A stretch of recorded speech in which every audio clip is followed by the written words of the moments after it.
Hello, welcome to HITC Sport, and Zidane is coming to Newcastle. Is this actually happening? Is this not? Are we sure this isn't just some elaborate Anton Deck prank for their Saturday evening game show, which is about as exciting to watch as a cow circumcision? I mean, does everyone remember Newcastle United? You know that expensive Sports Direct billboard stuck on a hill up north? The club who's got the sporting ambition of the Cookie Monster. Well, right now, they've just overnight become one of the biggest players in world sport. October 7th, 2021. This is the day that Newcastle just won their first Premier League title. I mean, it's inevitable, despite being stuck 19th in the league. What? They're the richest club on planet Earth. I mean, nobody has the backing of Newcastle United. I'm sorry, what? Pinch yourself. Within 10 years, Newcastle are going to be playing in a Champions League final.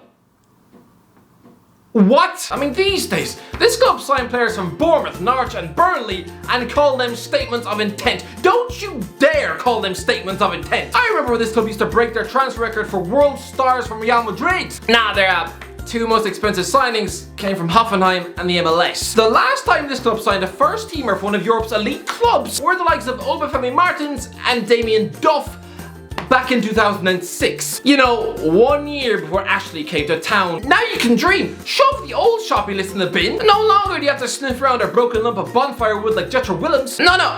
Who's in the mood for Edison Cavani next summer? Or Gareth Bale? Or even Pedri? I mean, right now, sure, there's Steve Bruce in the dugout. Listen, most people seem to think Bruce is about as tactically astute as anyone serving chicken nuggets down the local Burger King. I mean, people forget, he was a Manchester United club legend. You know, the 90s answer to Harry Maguire. And yet now, people just think he looks like a Hungarian dinner lady. It's a shame this man's footballing legacy has been dragged through a pint of cow sick. But lads, if he is replaced in the dugout by Zidane or Antonio Conte, it would be like sitting in a restaurant and being able to swap a cup of toilet water for the finest glass of Merlot. Newcastle United, it's happening. It's actually happening. This is about to break English football. I remember where I was when Man City were bought. You know, limp lifeless little Man City still picking Danny Mills at right back. I remember the day they were taken over, and lads, 5 Premier League titles and a Champions League final later, I think it's safe to say the experiment worked. I remember when that news broke. There was that one downtrodden Manchester City supporter in my entire school. You know, the type of poor fellow who used to drool over Sean Wright Phillips as if he had limbs made of vanilla cheesecake. Sure, this guy looked like the type of fellow who probably spent his Friday nights playing chess with his dog. The type of guy who, whenever a female teacher asked him a question, he looked in danger of bursting a blood vessel in his face. I suppose he was an Irish Manchester City fan. Unlike now, back in 2008, that was not cool. That's like admitting you like to watch videos of pigs making love. It was like admitting you spent your pocket money to vote for Owen Quigg on the X Factor. It was like admitting you wipe your arse with a cereal box. Clearly that Man City fan was the type of guy who used to sniff armpits on the bus. But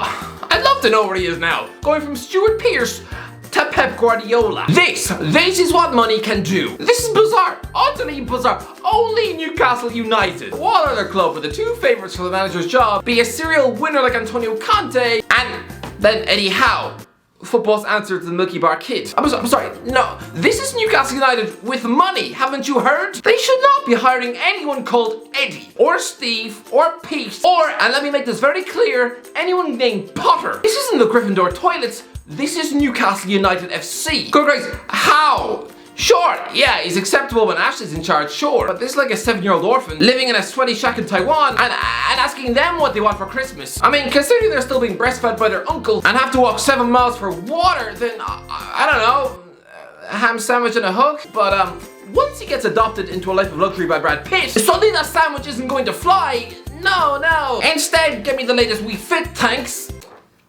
Yeah, I know the Wii Fits were terrible, but he's a Somalian orphan, he doesn't know. And similarly, Newcastle fans suddenly be allowed to shop at the big boy shelf, eyeing up players from Bayern Munich and Real Madrid. I mean, they don't know what to do. It's like turning 18 and finally being able to buy a box of condoms. I mean, then you don't really know what to do when you go into the shop to buy them. I mean, you'll be so panicky, you'll probably wind up eating the damn things at the self-service counter. Christ, well, right now, confused and befuddled Newcastle fans are probably wanting to chuck in a £200 million bid for a 40-year-old Zlatan Ibrahimovic. No, calm down. This project is probably gonna mirror Man City. First comes the over-the-hill pass at mercenaries. I don't know why, but I have a strong feeling that Eden Hazard is going to wind up in a Newcastle shirt. He's going to be this club's answer to Robinho. I mean, I live in Newcastle. The Geordie fan base are some of the most vibrant, energetic and ambitious football fans on the planet. So today we're going to be going to the training centre at Newcastle United, where we'll get a few pictures of the players and get a few autographs. And I'm with Johnny. Are you looking forward to it, mate? Yeah. Okay, maybe not them. The fact they've been lumbered with Mike Ashley for 14 years. This man is the opposite of energetic. Stick him on a treadmill and he'd probably have a nervous breakdown. Honestly, having this man as your owner for 14 years. It's like being in a relationship with a fat guy from Mike and Molly. Ashley. I'd rather Ashley Banjo in charge of a football club than him. The Geordie fan base are like an excitable young woman who just wants to get out there, visit the hottest restaurants, see the world, live her life. And then the owner, by comparison, is like that cranky old man who wants to just sit on the couch drinking beer. Ashley does not want to win trophies, just like that man does not want to visit the Taj Mahal. He doesn't want to compete. That's why this has always been the worst marriage. Pair him with Burnley. Allow him to keep them on a financial level footing. Whilst targeting 16th every year with a brand of football that would make you bleed from the ears. Then he'd have a statue outside the ground. Burnley are a team who, once Sean Dyche goes, probably would accept Steve Bruce with open arms. Newcastle fans don't and never will want to become the next Stoke. Newcastle is one of the greatest corners on planet Earth, but in recent years, has it been known for football? No, instead it's received global recognition for producing a bunch of parasitic steroid meatheads on Geordie Shore. A group of people who probably lick dog poo off a dead relative's face to even get a few more Instagram followers. People Alfie are talking about the human rights violations in Saudi Arabia. An important issue, sure. But I'm sorry, what about the human rights of people on Tyneside? Have you looked at the sad old men trudging through the turnstiles? Well, I have, and half of them look like they're on the way to a funeral or school. It's like reluctantly marching into geography or French at 9 AM in the morning. All that's missing is a pack of school bags and a foul stench of virginity. Honestly, 14 years of watching directionless Ashley Ball. These poor season ticket holders barely have enthusiasm for life. I mean, you've seen the population dwindle in Newcastle, and it's no wonder when half the men can't even summon the appetite to consummate with their wife. Honestly, it's just a bunch of sad old decrepit men with knobs like mini sausage rolls. People, forget about the Saudi takeover for 1 minute. Mike Ashley has just left the sport after 14 years. Everyone who clicked on this video is a football fan. Unless you're a middle-aged woman who accidentally stumbled upon this was looking for clips of The Voice. In which case, goodbye. But all of you, every single one of you out there, yes, you, the one with the nose. You should be dancing around your kitchen. Yes! This is a club who decided to pick a walking meatloaf like John Joe Shelby nearly 200 times, despite having the consistency of a smashed up toaster. It's a club which allowed Jack Colback to walk onto the pitch wearing the black and white stripes over 100 times. That alone should be a sackable offence for the board. Since Ashley has taken over, the Geordies have been forced to watch Tottenham, their mid-table equivalents, yes, Tottenham reach a Champions League final and produce their very own Alan Shearer. They also lifted a trophy. No, Portsmouth, Wigan, Birmingham and Swansea lifted a trophy. The likes of Bradford, Cardiff and even Sunderland have reached the League Cup final. That's hard to stomach. Mike Ashley tells High Court I'm a power drinker. I love to get drunk. The owner of Newcastle United, everyone. Mike Ashley vomited into a fireplace at pub meeting court told. Interesting. Would you see Roman Abramovich turn up to a business meeting, stuff 7 rum and cokes down his face before chucking up 3 slices of unchewed pizza into a sink? Christ, the man's Russian. He's probably got Tesco vodka running through his veins. But every time this club has hit a gravy train of momentum throughout the years, something always smashes them in the head. I mean, 10 years ago, somehow, Alan Pardew with Newcastle 3rd in the league in November. They'd already won the North East Derby and hadn't lost any of the first 11 games of the season. The club were flying high. Momentum was filling their lungs. And then Newcastle renamed St. James's Park the Sports Direct Arena. Yeah, what did you think that did to the morale around the place? Is it any surprise the club didn't win any of the next 6 games? Losing 4 of them? Conceding 4 against Norwich and 3 at home to West Brom? Apparently the name St. James's Park wasn't commercially attractive.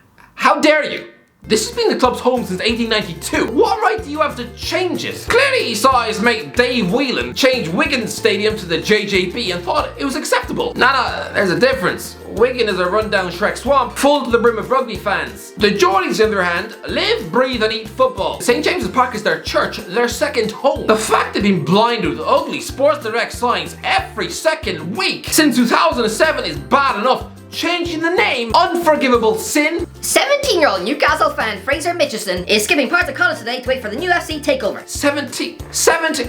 Swati was born in 2005? All this kid knows is Mike Ashley football. This is like one of those babies who were born in Joseph Fritzl's shed. This guy should barely know how to walk. I live in Newcastle. The Geordies are a friendly, vibrant bunch. To be honest with you, I don't want to get ahead of myself, but next season, baby.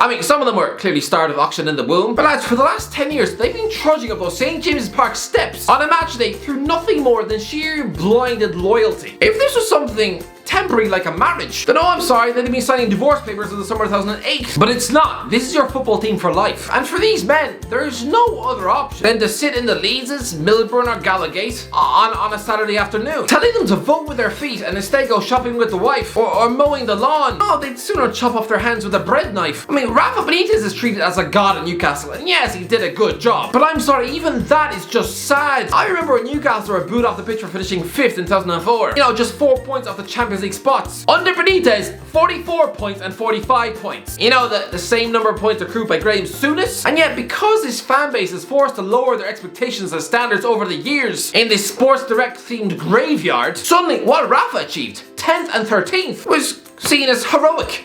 It's just sad. Under Ashley, Newcastle were supposed to be targeting breaking back into the top 4. Because everyone seemed to forget that European football was an annual thing at the time. No, instead, under Ashley, the club's been involved in 10 relegation battles. 10. It would have been more, only 2 of those seasons were spent in the championship. I mean, you know that magical 40-point safety mark? For a club like Newcastle, that total should be breezed past by Christmas. Under Ashley, this is when they bypassed it every year. April 2008, they never hit 40 points in 2009, were in the championship in 2010, then had to wait until April 2011. Okay, so then it was February 2012, improvement, right? Kick on. Now, then it was May 2013, March 2014, didn't even hit 40 points in 2015 or 2016. Again, we're in the championship in 2017, and then it was April 2018, July 2020, and May 2021. Ambition. I don't have the cash to compete with top clubs. The Man City couldn't financially compete with Man City. Yeah, nobody's asked you to. Maybe don't wait until the 12th year of your tenure to break the club transfer record of £17 million. A club like Newcastle United, their transfer record was half a Danny Drinkwater. That is horrific. Ever since Sir Bobby Robson was sacked in 2004, it's been nothing but 17 years of depressing misery for the city of Newcastle. Every day for years, it looked like there was no hope. Like being stranded on a desert island with some cannibal who keeps trying to eat your skin. Every time the takeover would break down, there's just another chip away at the fan base's self-esteem or enthusiasm and hunger for the sport. When that Mike Ashley takeover was announced in 2007, the fan base was instantly hit with a 14-year prison sentence, where they'd soon have to chuck their hopes and dreams in a bin. The fact Newcastle are about to force their way back into the top 4, the fact they're on track to win Premier League titles and reach Champions League finals, I'm sorry, but it's the least this club deserves. Give the job to Jose Mourinho. If he retires without managing this great club, I will not sleep at night. Sir Bobby Robson was his mentor at Barcelona, and because of that, he's always had a soft spot for the club. I mean, let's not forget, Newcastle United made Mourinho a job offer 4 years before Chelsea even knew who he was. This is a world-class manager who had to wait until lockdown last year to win his first Premier League match at this stadium. But there's a connection linking him with Newcastle. And how fitting would it be that for one of the greatest figures in Newcastle's history, if, because of his influence, we were able to finally see his former protege lift his first Premier League title on the hallowed St. James's Park turf. Drinking in, lads, Newcastle United are finally back. Anyway, that's the minutes. Let me know what do you think? Is this good for football? Let me know in the comment section. If you enjoyed the video, don't forget to subscribe. Always, I'll talk to you in a while.